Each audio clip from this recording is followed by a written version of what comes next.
মোদের সেই মাটি হবে ঘর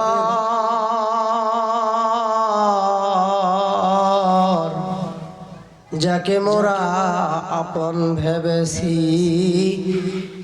সে তো হবে পর। সব সৃষ্টির স্রষ্টা যিনি আল্লাহ মেহেরবান,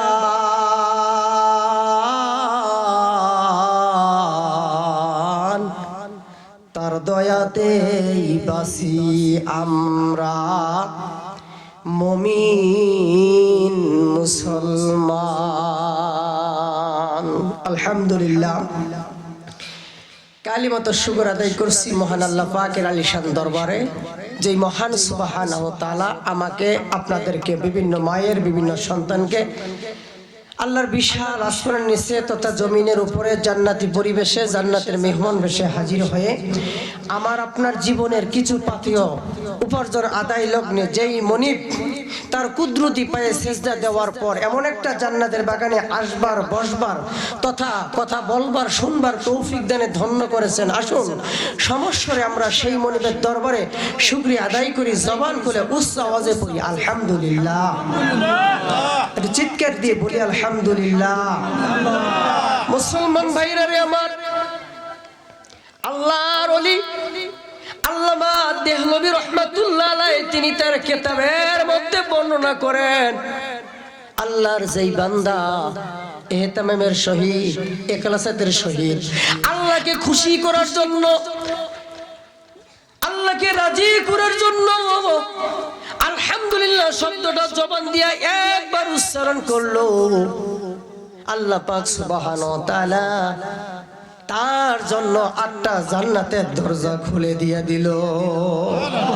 এখানেই শেষ নয়, আল্লামা দেহলভী রাহমাতুল্লাহ আলাইহি লেখেন আলহামদুলিল্লাহ শব্দটা পবিত্র কুরআন কারীমের সর্বপ্রথম যে সূরাটা পূর্ণাঙ্গ রূপে 7টি আয়াত নাজিল হয়, এই 7 আয়াত বিশিষ্ট প্রথম সূরার প্রথম আয়াতের প্রথম ওয়ার্ড আলহামদুলিল্লাহ শব্দটা পড়ার কারণে এই সূরার মধ্যে একটা নয়, দুইটা নয়, 7খানা আয়াত রয়েছে। 7 আয়াত বিশিষ্ট সূরার প্রথম শব্দটা তেলাওয়াত করে যদি আল্লাহর গোলাম দুনিয়ার জমিন থেকে চলে যায়, মালাকুল মউত যদি তার বুকের মধ্যে থাপা মেরে রূহটা নিয়ে যায়, তিনি লেখেন আল্লাহ পাক ওই বান্দা বান্দির জন্য 7টা জাহান্নামের দরজা বন্ধ করে দেয়। চিৎকার দিয়ে বলি সুবহানাল্লাহ। আসুন, যেই রব্বে কারীম আমাকে আপনাকে এখনো পর্যন্ত বাঁচিয়ে রাখলেন, হায়াত দিলেন, আল্লাহ পাক আপনাদের হায়াতকে দীর্ঘায়ু করুক। আল্লাহ পাকের দরবারে আমরা শুকরিয়া আদায় করি। আরেকবার জবান খুলে উচ্চ আওয়াজে বলি আলহামদুলিল্লাহ। দুরূদ ও সালাম বর্ষিত হোক আমার আপনার নবী, নবীকুলের শিরোমণি, নবীদের সরদার, যে নবীর আদর্শ মানলেই কবরের আযাব মুক্ত জীবন গড়া সম্ভব। This is a final. সেই নবীর উম্মত হওয়ার তৌফিক দানে ধন্য করেছেন, যেই নবীর উম্মত হওয়ার ব্যাপারে আল্লাহ পাকের অগণিত পয়গাম্বরেরা আল্লাহর দরবারে দরখাস্ত করেছিল, কারো দরখাস্ত মঞ্জুর হয় নাই। কেবলমাত্র শুধুমাত্র একমাত্র বাবা ছাড়া সন্তান মা মরিয়মের পুত্র ঈসা রুহুল্লাহ দোয়া আল্লাহ পাক কবুল করেছেন। আলহামদুলিল্লাহ। শুধু তাই নয়, যে নবীর শরীরে মশা তথা মাছি বসা হারাম ছিল, যেই নবীর শরীরে কোনো ছায়াই ছিল না, আমরা এমন একজন নবীর উম্মত হতে পেরেছি যেই নবী তার শাহাদাত আঙ্গুলটা আসমানের দিকে লক্ষ্য করলেই মিস্টার আবু জাহেল বলেছিল, ভাতিজা তুমি যদি ওই আসমানের চাঁদটা 2 খণ্ডে খণ্ডিত করতে পারো, আমি ঈমান আনবো, তোমার উপরে বিশ্বাস করব, আমি কালেমা পড়বো। বলেন আলহামদুলিল্লাহ। আপনাদের দোয়ার বরকতে আল্লাহ পাকের অশেষ মেহেরবানিতে এই গত 2 মাস আগে আল্লাহ পাক আমাকে ওই পাহাড়ে ওঠার তৌফিক দিয়েছিলেন, যে পাহাড়ে আবু জাহেল বলছিল যে ভাইস্তা তুমি যদি আসমানের চাঁদটা 2 খণ্ডে খণ্ডিত করতে পারো তাহলে আমি ঈমান আনবো। আল্লাহ রসুল যখন নিস্তব্ধ হলেন, চুপ থাকলেন, কথাটা শোনার পরে সঙ্গে সঙ্গে কল চলে গেল আল্লাহর কাছে। আল্লাহ বান্দার মনের খবর জানে না জানে? বলেন। আল্লাহ বলেন আল্লাহু আলিমুম যাতিস সুদূর। আল্লাহু আকবার। আল্লামা সৈয়দ রাহমাতুল্লাহ আলাইহি এই আয়াতের ব্যাখ্যার মধ্যে লেখেন তাফসীরে জালালাইনের মধ্যে আটলান্টিক মহাসাগরের অতল তলদেশের ছোট্ট ছোট্ট শৈবাল পোকালগুলো যদি ক্ষুধার তাড়নায় পাথরের কোনা ধরে কান্নাকাটি করে, পৃথিবীর মানুষ দেখবে না, জানবে না, শুনবে না, আল্লাহ পাক সুবহানাহু ওয়া তাআলা ওই ছোট্ট ছোট্ট প্রাণীর কান্না শব্দ শোনার পর তাদের উত্তম রিজিকের ব্যবস্থা করে দেয়। বলেন সুবহানাল্লাহ। আল্লাহু খায়রুর রাযিকিন। আল্লাহু আকবার। আল্লাহ হলেন উত্তম রিজিক দাতা। সুবহানাল্লাহ। সুতরাং আমরা এমন একজন নবীর উম্মত, সম্মানিত হাজিরিন, আল্লাহ রাসূল এইভাবে সাত আঙ্গুল আসমানের দিকে তুললেন, আল্লাহ পাক চন্দ্রটা দুই খণ্ডে খণ্ডিত করে দিলেন। আবু জাহেল বলে, ভাতিজা তুমি দুনিয়ার জমিনেও জাদু শিখছ করো আর আসমানের মধ্যেও তুমি জাদু লাগাইলা, নাউজুবিল্লাহ বলেন। তারপরে ঈমান আনলেন না। সম্মানিত হাজিরিন, আল্লাহর নবী যেই নবী পা দুটো উঁচু করলেই সাত আসমান ভেদ করে আর সে আজিমে আল্লাহর দরবারে চলে গেছেন। বলেন না আলহামদুলিল্লাহ। আমরা এমন একজন নবীর উম্মত, এই নবীর ইত্তেবা করতে পারলেই আল্লাহ পাক আমাকে আপনাকে জান্নাতের উচ্চ মাকাম জান্নাতুল ফেরদাউস নসিব করবেন। সকলে বলি আল্লাহুম্মা আমিন। তাহলে আসুন আমরা সেই নবীর শানে সংক্ষিপ্ত করে দুরূদ পৌঁছে দেই। সকলেই জবান খুলে উচ্চ আওয়াজে আরেকবার পড়ছি সাল্লাল্লাহু আলাইহি ওয়াসাল্লাম। মান সাল্লা আলাইহি সালাতান সাল্লাল্লাহু আলাইহি ওয়াসাল্লাম আশরাতান। নবীজি বলেন, যে ব্যক্তি আমার উপরে একবার দুরূদ পড়ে আল্লাহ পাক খুশি হয়ে তার জন্য 10টা রহমত নাজিল করে। এটা চিৎকার দিয়ে বলি সুবহানাল্লাহ। সম্মানিত হাজিরিন, সম্মানিত উপস্থিতি, আমি পবিত্র কুরআন কারীমের 114 খানার অন্যতম একটি সূরা সূরাতুল আলী ইমরানের 31 নম্বর আয়াতটা তেলাওয়াত করেছি। আল্লাহ রাসূলের অসংখ্য হাদিস থেকে একটি হাদিস পড়েছি। এর উপরে দুটি কথা বলবার, শুনবার, ততনজি প্রথমে আমাকে আমল করবার, এরপর আপনাদেরকে আমল করবার তৌফিক দান করুক। আরেকবার বলি আল্লাহুম্মা আমিন। এটা জোরে বলি আল্লাহুম্মা আমিন। সম্মানিত হাজিরিন, আমি আপনি একদিন এই পৃথিবীর জমিনে ছিলাম না, ঠিক কিনা বলেন?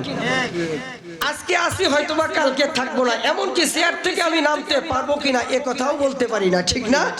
বেঁচে থাকাটাই আশ্চর্য, মরে যাওয়াটাই স্বাভাবিক, আমরা মরবই, তাই না? তা আমরা এই পৃথিবীর জমিনে ছিলাম না, একদিন থাকবো না। তাহলে বলেন তো দেখি আমরা সর্বপ্রথম কোথায় ছিলাম? আলমে আরওয়ায়। আলহামদুলিল্লাহ বলেন। রূহের জগতে ছিলাম। এই রূহের জগতে আল্লাহ পাক একটা দুইটা সেমিনার করেছিলেন। এই রকম যত মাখলুক আছে আল্লাহ পাক সমস্ত মাখলুককে আল্লাহ পাক সামনে রেখে ওয়াজ করেছিলেন। আল্লাহ ছিলেন বক্তা, আমরা ছিলাম শ্রোতা। আল্লাহ পাক বলেছিলেন আলাস্তু বিরাব্বিকুম, আমি কি তোমাদের রব নই? আমরা বলেছিলাম ক্বালু বালা, নাম, ইয়াস, হ্যাঁ আপনি আমাদের রব। বুঝে থাকলে বলেন আমাদের রব কে? এরপরে আল্লাহ পাক খুশি হয়ে আমাকে আপনাকে 2 নম্বর জগতের মধ্যে নিয়ে আসলেন, আলমে বুতুনি, মায়ের পেটে। আমরা বাবা মা ছাড়া কিন্তু দুনিয়ার জমিনে আসতে পারি নাই, ঠিক কিনা বলেন? এই মায়ের গর্ভে আপনি কেউ বা 7 মাস, সর্বোচ্চ 10 মাস 10 দিন থাকার পর আল্লাহর হুকুম হয়ে গেল আমি আপনি 2 নাম্বার থেকে 3 নাম্বার জগতে চলে আসলাম। এই 3 নাম্বার জগৎটার নাম হলো আলমে জাহান, দুনিয়ার জগৎ। এই জগতে কারো জন্য 0 সেকেন্ড, কেউ বা মৃত্যু অবস্থায় জন্মগ্রহণ করে, ঠিক কিনা বলেন? কেউ বা 1 সেকেন্ড পরে ইন্তেকাল করে, কেউ বা 100 বছর, কেউ বা 150 বছর, সর্বোচ্চ 200 বছর মানুষ খুঁজে কিন্তু পাওয়া যায় না, ঠিক কিনা কোন? সুতরাং এই দুনিয়ার জমিনে আল্লাহ পাক আমাকে আপনাকে কেন হায়াত দিলেন, এখনো বাঁচায় রাখলেন? কারণটা কি? আল্লাহ পাক সুবহানাহু ওয়া তাআলা সূরাতুল মুলকের 2 নম্বর আয়াতে আল্লাহ বলেন, আল্লাযী খালাকাল মাউতা ওয়াল হায়াতা লিয়াবলুয়াকুম আইয়ুকুম আহসানু আমালা। আল্লাহু আকবার। আল্লাহ আল্লাহ পাক আমাকে আপনাকে মৃত্যু থেকে হায়াত দিলেন, আমি আপনি কিচ্ছু ছিলাম না, আল্লাহ পাক খুশি হয়ে আপনাকে হায়াত দিলেন। কেন দিলেন, কারণটা কি? এই হায়াতটা আল্লাহ পাক নিয়ে নিবেন। এই সামান্য সময় জীবনটা দিলেন, কেন দিলেন?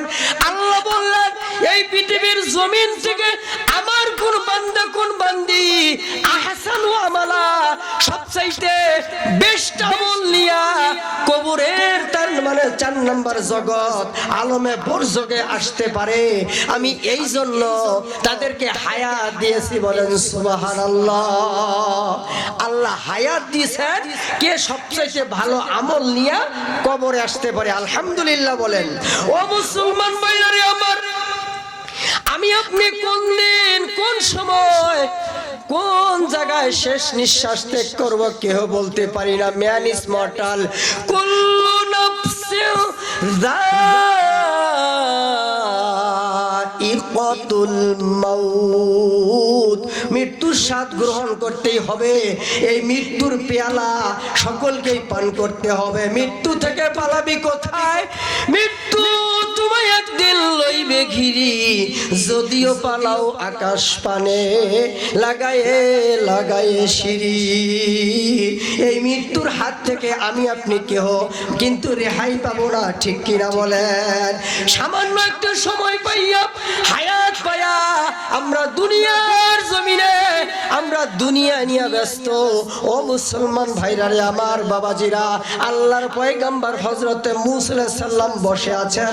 আল্লাহর একজন গোলাম কেঁদে কেঁদে বৃদ্ধ মানুষ এসে বলতেছে, হুজুর, ও হুজুর, আমার সন্তান মারা গেছে, আপনি একটু দোয়া করে দেন। আল্লাহর পয়গম্বর মূসা ডাক দিয়া বলে, তোমার সন্তানের বয়স কত ছিল? ডাক দিয়া বলে, আমার সন্তানের বয়স ছিল 350 বছর। বলেন সুবহানাল্লাহ। 350 বছর বাইসা ছিল, আর বলে সামান্য সময়। মূসা আলাইহিস সালাম বললেন, ও আল্লাহর গোলাম, তুমি জানো না এমন একটা সময় আসবে যেই সময়ের মধ্যে আল্লাহর গোলামেরা সময় পাবে 60 বছর, 70 বছর, সর্বোচ্চ 100 বছর। আল্লাহর গোলাম ডাক দিয়ে বলে, তারা কি কিশোর হবে? তারা কি বিয়ে শাদী করবে? তারা কি হাট বাজার করবে, ইত্যাদি ইত্যাদি করবে? বলে হ্যাঁ তারা করবে। তাহলে তারা কিভাবে আলমের বরজক কবরের জগৎ কিভাবে তারা সাজাবে? আল্লাহর গোলাম ডাক দিয়ে বলে, মূসা আলাইহিস সালাম ডাক দিয়ে বলে, শেষ জামানার উম্মতের জন্য স্পেশালি ভাবে আল্লাহ পাক এমন একটা রাত দিবেন, এক রাত যদি তারা আমল করে হাজার হাজার হাজার বছর হায়াত পাওয়ার পর ওই একটা রাতের আমল আল্লাহ পাক হাজার হাজার বছর রাতের আমলের হায়াতের আমলের আল্লাহ পাক তার আমলনামায় দিয়ে দিবে। বলেন সুবহানাল্লাহ। আল্লাহ বলেন, লাইলাতুল কদরি খায়রুম মিন আলফি শাহর। আল্লাহু আকবার। এই যে সামনে আসতেছে রমজান মাসে যদি আপনি এক রাত আপনার লাইলাতুল কদরের রাত, এই কদরের রাত্রে যদি আপনি কদরের রাত যদি একদিন যদি আল্লাহ পাক আপনার নসিবে কবুল করে, এরকম হাজার হাজার হায়াত পাওয়ার পর যারা আমল করবে, এক রাতে আমরা আমল করলে ওই পরিমাণ সওয়াব পাওয়া যাবে। বলেন সুবহানাল্লাহ। ও মুসলমান ভাইরা রে আমার, এই সামান্য সময় পায়া আমরা দুনিয়ার বাড়ি কত সুন্দর করে সাজাই, ঠিক কিনা বলেন? আমি আপনাদেরকে একটা এক্সাম্পল দিয়ে আমার আলোচনার আয়াতের মধ্যে চলে যাব। কোন এক দেশের মধ্যে রাজা মারা গেছে, রাজা নাই, রাজা ইন্তেকাল করছে। রাজা বাদশা ইন্তেকাল করে না না করে? বলেন করে নাই? করে না করে? আমাদের রাজা মরে নাই, পালাইছে, ঠিক কিনা কর? পালাইছে না? না বলছে পালাইছে। কোন এক দেশে রাজা নাই, রাজা মারা গেছে। এখন রাজত্ব তো একজনকে দিতে হবে, রাষ্ট্র পরিচালনা করা লাগবে, ঠিক কিনা বলেন? কেরা রাজা হবে, কে রাজা হবে, এটা নিয়ে অনেক মন্তব্য চলছে। একজন বলে আমাকে দাও, আরেকজন কয় আমাকে দাও, আরেকজন কয় আমাকে দাও। এইভাবে সবাই বলে আমাকে দাও, আমাকে দাও, আমি দেশ পরিচালনা করব। আপনারা বুঝে থাকলে বলেন, সবাইকে দিলে কি দেশ পরিচালনা হবে? কি হবে? হবে বলে কয়জনকে দেওয়া লাগবে? একজনকে দেওয়া লাগবে। এইবার মন্ত্রী পরিষদ বসে গেল গোল টেবিলের মধ্যে, সে ধরেন 11 জন সদস্য বিশিষ্ট বসে গেল। তারা সিদ্ধান্ত নিল, চূড়ান্ত সিদ্ধান্ত হলো যে রাজা হবে। রাজা হতে গেলে তাকে 2টা শর্ত মানা লাগবে। বুঝে থাকলে বলেন কয়টা শর্ত বলেন? আপনার কথা বুঝতেছেন? এই তো সামনে মনে হয় কবর, তাই না? এইখানে তো কবর নাই, আপনি একটু কথা বলবেন। কয়টা শর্ত বলেন? আমার কথা কি বুঝেন না? জ্ঞানী যারা বুঝে তারা শুধু ইশারায়, নাদানেরে বুঝাইতে পারে কে বা কোথায়, ঠিক কিনা বলেন? দুইটা শর্ত।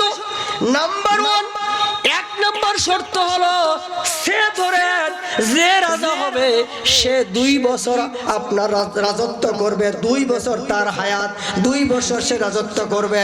আর 2 নাম্বার হলো এই রাজত্ব ছেড়ে দেওয়ার পরে 2 বছর তাকে 2 বছর পরে তাকে যেতে হবে ওই দেশের মধ্যে ভয়ঙ্কর একটা জঙ্গল ছিল যেখানে মানুষ গেলে আর ফিরে আসে না।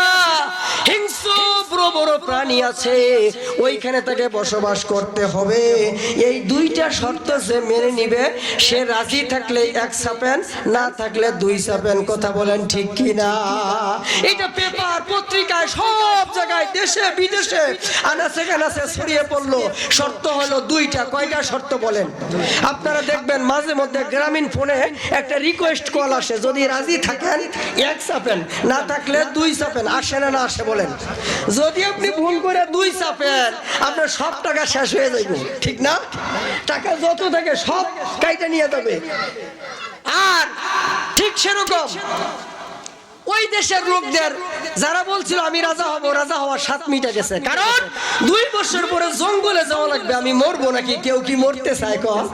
কেউ আর রাজা হয় না, আর কেউ চেপে না। রাজা হওয়ার 7 মিনিটে গেছে বেড়া, কেউ আর চাপে না। ওই দেশের একজন ব্যক্তি বিদেশে বসবাস করত, একজন বিচক্ষণ ব্যক্তি। এই ব্যক্তি সঙ্গে সঙ্গে শোনার পরে 1 ছাপলো, রাজা নাই, রাজা হবে, 2 বছর হায়াত। সজ্ঞানে 1 ছাপলো। ছাপার পরে দেশের মধ্যে চলে আসলো। আসার পরে তাকে রাজত্ব দেওয়া হলো। রাজত্ব তাকে দেওয়া হলো, চেয়ারের মধ্যে বসে গেল। এখন সে রাজা। রাজা এবার ডাক দিয়ে বলে, আনসার বিজিবি, এমপি, মন্ত্রী, এরপরে সেনাবাহিনী যা যা আছে সকলকে ডাক দিল। ডাক দিয়ে বলল, ও জাতির লোকেরা, ও আমার কর্মীরা, শোনো শোনো, আগামী কাল থেকে তোমাদের কাজ হলো ওই যে জঙ্গলটা রয়েছে, ভয়ানক জঙ্গল, এই জঙ্গলটা তুমি সুন্দরভাবে পরিষ্কার করে ওইখানে এমন একটা বাসত, এমন একটা বাড়ি, ইন্টারন্যাশনাল বাড়ি, এমন একটা বাড়ি তৈরি করবা, এয়ার কন্ডিশন বাড়ি, যেখানে থাকতে খাইতে শুইতে কোনো অসুবিধা নাই। সব কিছু তুমি সেখানে সেট করে রেখে দাও। বলেন সুবহানাল্লাহ। বলেন তো দেখি আপনারা বুঝে থাকলে এই রাজার কথা শুনবে না? না শুনবে? শুনবে না? না শুনলে পুলিশগিরি থাকবে।